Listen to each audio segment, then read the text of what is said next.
Family of a Northwest suburban man who died after being shot by police has launched a civil investigation. And WGN's Christine Flores tells us about the family's next steps after the incident in Elk Grove Village Friday evening. Christine.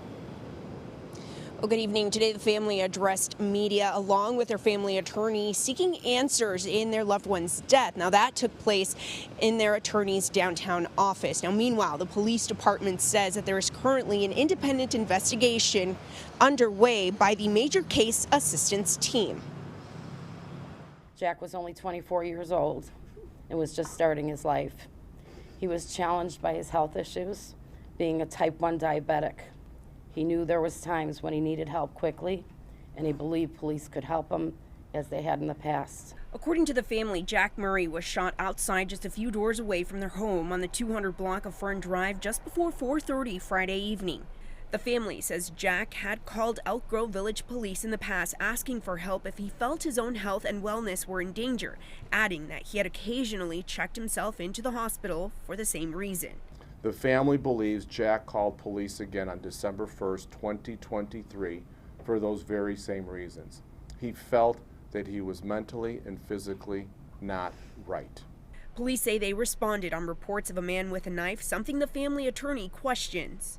Whether or not he had a knife, was the knife in his pocket? And we're not saying that he did, but let's say he did.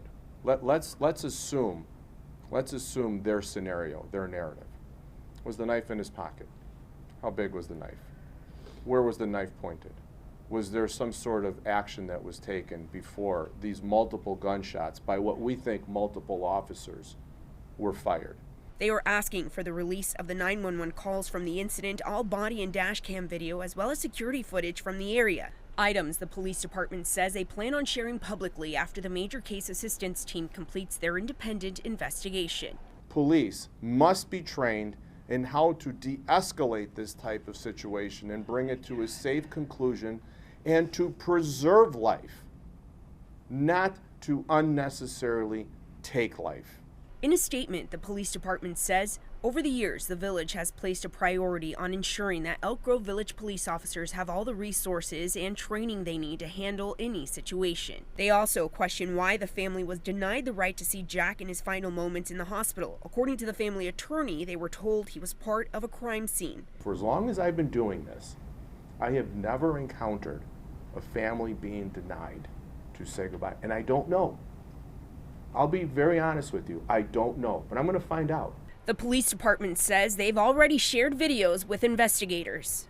Additionally, the Elk Grove Village Police Department has been conducting a parallel criminal investigation in order to gain a complete understanding of the events that led to the incident. The family attorney says if they don't personally receive communication or clarification on their demands, they will be filing a civil lawsuit. Now, meanwhile, the police department says 5 of their responding officers, not all of whom applied lethal force during the encounter, have been placed on temporary administrative leave per their policy. Live in the loop, Christine Flores, WGN News. Thank you, Christine.